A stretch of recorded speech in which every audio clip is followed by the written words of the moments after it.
Me, name is Mitchell. 38 years old, standing outside a courthouse holding a check for my share of $4.7 million. Surrounded by 22 other men, all of us fired from the same company. All of us told we weren't needed anymore. All of us vindicated by a jury who saw through the lies. Reporters are shouting questions, cameras flashing everywhere. How does it feel to win? What's next? Any message for Sarah Winters? I don't answer, just smile and shake hands with my lawyer. 2 years ago, I was unemployed, depressed, wondering what I did wrong. Now I'm proof that discrimination has consequences, even when it's against men. But I'm getting ahead of myself. Let me start from the beginning. 3 years ago, I was living the dream. Senior marketing manager at Nexus Technologies. Big tech company, about 500 employees, growing fast. I'd been there 9 years, started as a marketing coordinator. Worked my way up through talent and dedication. Led campaigns that generated millions in revenue. Had a team of 8 people who respected me. Performance reviews were always excellent. On track for director position within a year. Life was good, career was solid, future was bright. Then the company hired a new head of human resources. Her name was Sarah Winters, 44, came from a consulting firm. Impressive resume, lots of experience with organizational transformation. First week, she sent a company-wide email about her vision. Talked about modernizing the workplace culture, creating a more equitable and inclusive environment, addressing historical imbalances in leadership. I read it and thought, okay, standard HR stuff. Every new HR leader wants to make their mark. Didn't think much about it. First month, Sarah was mostly observing. Sat in on meetings, reviewed org charts, analyzed demographics. She requested data on gender breakdown by department and level. Marketing was about 55% women, 45% men. Leadership was 60% men, 40% women. Pretty balanced, honestly, better than most tech companies. Sarah presented her findings to the executive team. I wasn't there, but I heard about it through my boss. She said the company had a male overrepresentation problem, especially in senior and leadership positions. Proposed a workforce rebalancing initiative. Goal was to achieve gender parity at all levels within 18 months. Executives approved it, thought it sounded progressive. Good for PR, good for recruitment, good for image. Nobody asked what rebalancing actually meant. Month 2, the restructuring began. Sarah announced a company-wide organizational review. Every department would be evaluated for efficiency. Redundant positions would be eliminated. Affected employees would receive severance packages. Sounded reasonable on the surface. Companies do restructuring all the time, but the pattern that emerged was anything but random. First round of layoffs hit the engineering department. 8 positions eliminated, 7 were men. The one woman was offered a transfer to another team. The men were just gone. HR said it was based on performance and redundancy analysis. But I knew some of those guys. 2 of them were top performers with excellent reviews. One had just received a promotion 6 months earlier. How does someone go from promoted to redundant that fast? Second round hit the sales department. 6 positions eliminated, all men. Including a guy named Victor, who'd been top salesperson 3 years running. He brought in more revenue than anyone else on the team. Suddenly, he was redundant apparently. His territory got split among 3 women who were hired the same month. The math wasn't adding up. Third round came for my department, marketing. I got called into a meeting with Sarah and my boss. Sarah did most of the talking. Said the company was restructuring the marketing organization. My position was being eliminated as part of the efficiency review.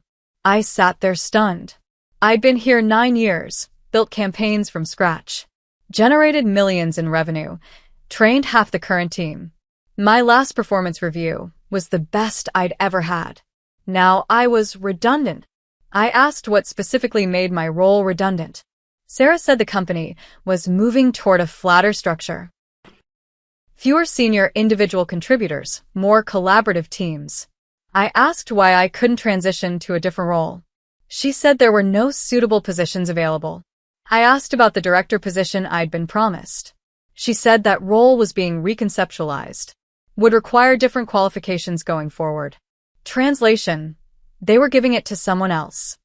Asked who was taking over my responsibilities. Sarah hesitated, then said the team would be restructured. A new manager would be hired externally. I found out later the new manager was a woman, with 5 years less experience than me, hired at a higher salary than I was making. I was given 2 weeks' notice and a severance package. 9 years of loyalty, 2 weeks of goodbye. Walked out of that building carrying a box, feeling like my whole career had been erased. First few months after the firing were brutal. Sent out hundreds of applications, got a few interviews. But the tech industry is small, people talk. Word got around that I was let go in a restructuring. Some hiring managers assumed I must have done something wrong. Why else would a 9-year veteran get cut? I couldn't explain it because I didn't understand it myself. Depression set in, hard to get out of bed some days. My wife Sarah was supportive but worried. We had a mortgage, 2 kids, bills piling up. Severance only lasts so long. Started wondering if I was the problem. Maybe I wasn't as good as I thought. Maybe I deserved to be let go. That's what happens when you get fired. You start believing you must have earned it somehow. Then I found the forum, online community for tech professionals. Someone had started a thread about Nexus Technologies layoffs, asking if anyone else had been let go recently. I clicked on it out of curiosity. What I found changed everything. Dozens of posts from former Nexus employees. All men, all terminated in the past 8 months. All given similar explanations: restructuring, redundancy, efficiency. All replaced by women or had their roles eliminated entirely. The stories were almost identical to mine. Top performers suddenly deemed redundant. Long-tenured employees let go without warning. Promotions promised then revoked. And everyone noticed the same pattern. The terminated employees were overwhelmingly male. I started reaching out to people privately, exchanging stories, comparing notes. A guy named Victor, the top salesperson, was in the group. So was Robert from engineering, 12 years at the company. And Dennis from operations, 15 years. And Patrick from finance, promoted twice in 3 years before being fired.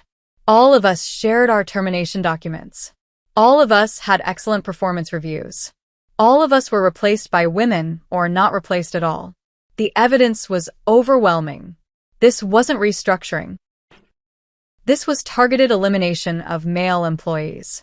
Someone in the group, a guy named Alan, was a former lawyer.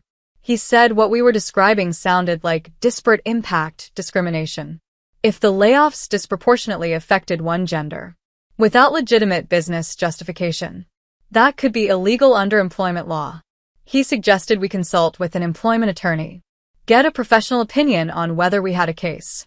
We pooled our resources and hired a firm, Lawson and Associates, specialists in employment discrimination. A lead attorney was a woman named Catherine Lawson, which was perfect actually. Couldn't be accused of being anti-woman if our lawyer was female. Catherine reviewed our documentation, termination letters, performance reviews, emails, org charts. Asked us to gather anything else we could find. Social media posts, internal memos, anything showing Sarah's intentions. That's when things got interesting. Someone found Sarah's LinkedIn articles. She'd written extensively about workplace gender dynamics. One article was titled Dismantling Patriarchal Structures in Corporate America. Another was the case for aggressive gender rebalancing. In them, she argued that achieving equity required proactive measures, including reducing male overrepresentation in senior roles. She wrote that companies needed to be willing to make uncomfortable decisions to correct centuries of gender imbalance.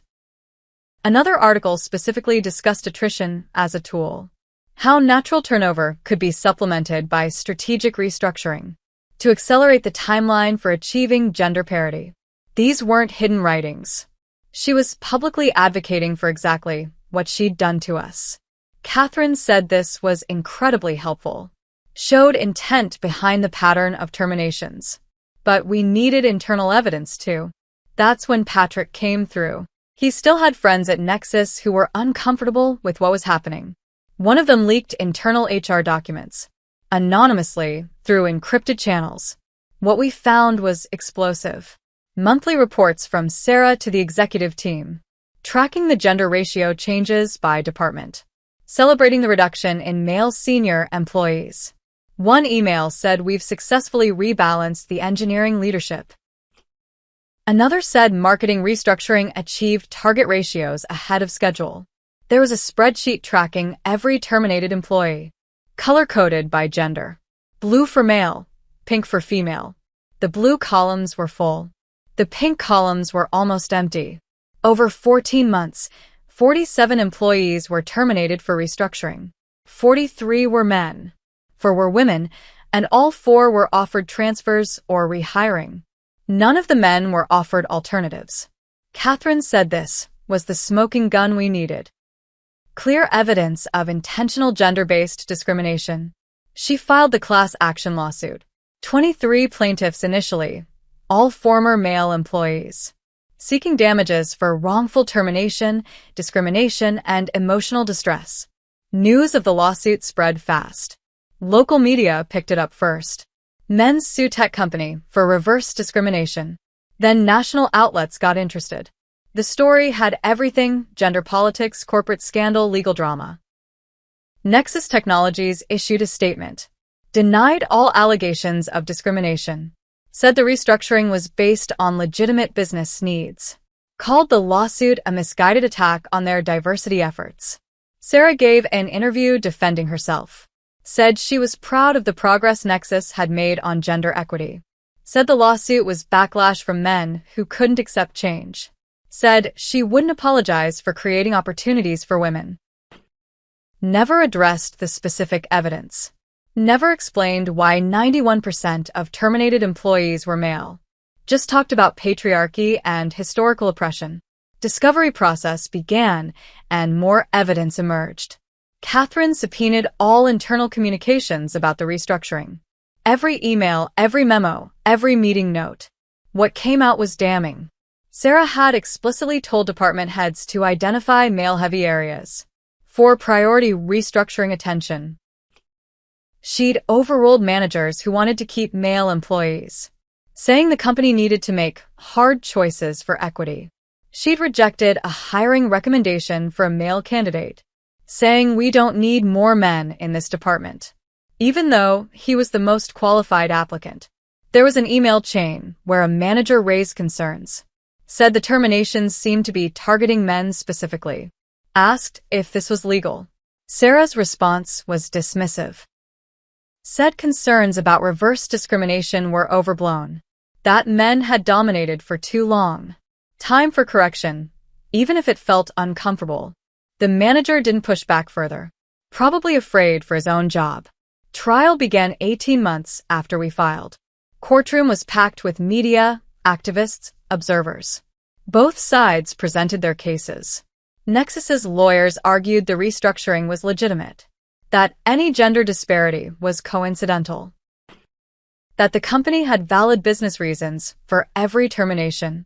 Catherine methodically destroyed their arguments, showed the statistical impossibility of random chance producing 91% male terminations, presented Sarah's own writings about proactive rebalancing, read her emails about targeting male-heavy departments, showed the color-coded tracking spreadsheet.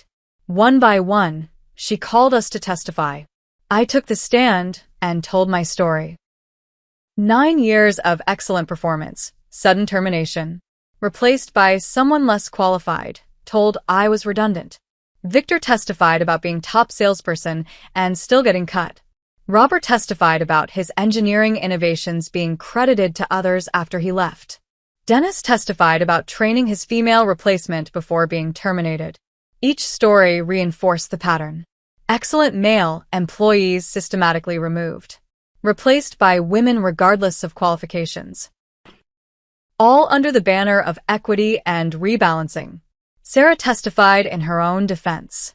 stood by her actions completely, said she was correcting historical wrongs, said the men who were terminated had plenty of privilege to fall back on, said achieving equity sometimes required difficult measures. Catherine asked her directly, "Did you consider gender when making termination decisions?" Sarah hesitated, then said gender was one factor among many. Catherine asked if she would have terminated those employees if they were women. Sarah couldn't answer directly, just talked about context and systemic factors. The jury saw through it. Deliberations took 4 days. When they came back, the verdict was clear. Nexus Technologies was liable for gender discrimination. Sarah Winters was personally liable for implementing discriminatory policies. Damages awarded, $4.7 million total. Split among 23 plaintiffs based on tenure and lost wages. Plus requirements for policy reform and monitoring. Courtroom erupted when the verdict was read. Some people cheered, others looked shocked. I just sat there feeling numb. 2 years of fighting, finally over. Finally vindicated. Finally proof that what happened to us was wrong. Aftermath was significant. Nexus Technologies stock dropped 12% on the news. CEO issued a public apology. Said the company failed to provide proper oversight. Said they were committed to treating all employees fairly, regardless of gender.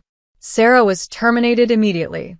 Her workforce rebalancing initiative was dismantled. The company hired an independent monitor to review all HR decisions for the next 3 years.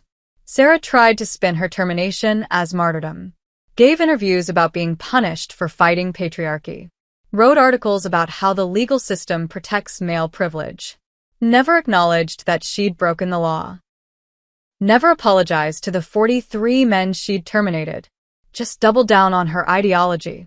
Some people still support her, call her a hero who is ahead of her time, say the lawsuit was backlash against progress. But the evidence is public record. Anyone can read the emails, see the spreadsheet, see that she explicitly targeted men for termination. That's not progress, that's discrimination. Doesn't matter which direction it goes. I got a new job 6 months after the verdict. Marketing director at a different tech company. Better title, better salary than Nexus ever paid me. The lawsuit actually helped my reputation. Showed I was terminated for illegal reasons, not for poor performance.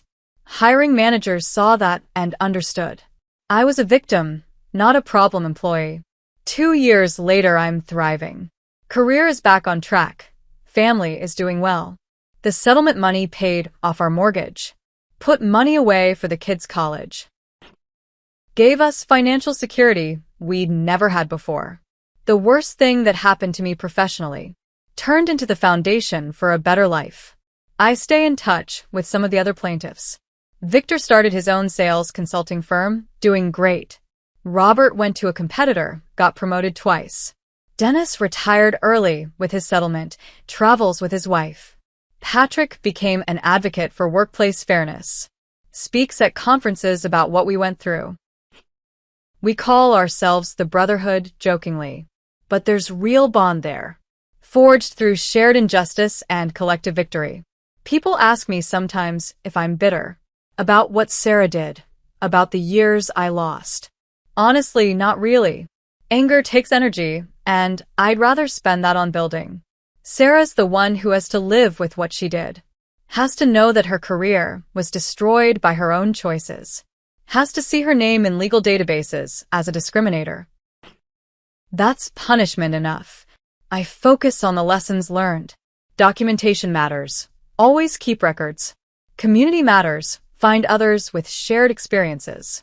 The legal process works, even when it's slow and frustrating. And discrimination is wrong, no matter who the target is. That last point is the most important. For decades, we've rightly fought discrimination against women, against minorities, against marginalized groups. That fight isn't over. There's still work to do. But the principle has to apply universally. You can't fight discrimination with discrimination. Can't achieve equality by creating new inequalities. Can't correct historical wrongs by wronging new people. That's not justice. that's just revenge. And revenge isn't a foundation for anything good. Real equity means treating individuals as individuals, judging people by their abilities and contributions, not by their gender, race, or any other category. Giving everyone fair opportunity to succeed. That's what I want for my kids. A world where they're judged by who they are, not punished for categories they were born into, whether those categories are privileged or not. My son shouldn't have fewer opportunities because he's male, just like my daughter shouldn't have fewer because she's female.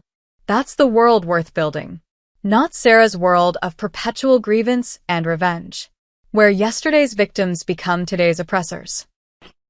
And the cycle never ends. Anyway, that's the story of how a feminist HR manager decided to rebalance the workforce by firing men. 43 male employees terminated in 14 months, all given fake explanations about restructuring and redundancy, all replaced by women or eliminated entirely. She tracked it on a color-coded spreadsheet, celebrated her progress in emails to executives, wrote articles bragging about dismantling patriarchy. Never thought anyone would fight back, but 23 of us did.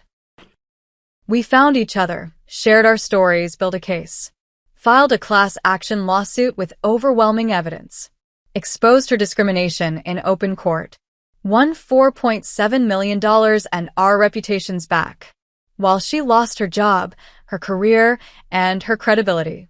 The system she built to eliminate men eliminated her instead.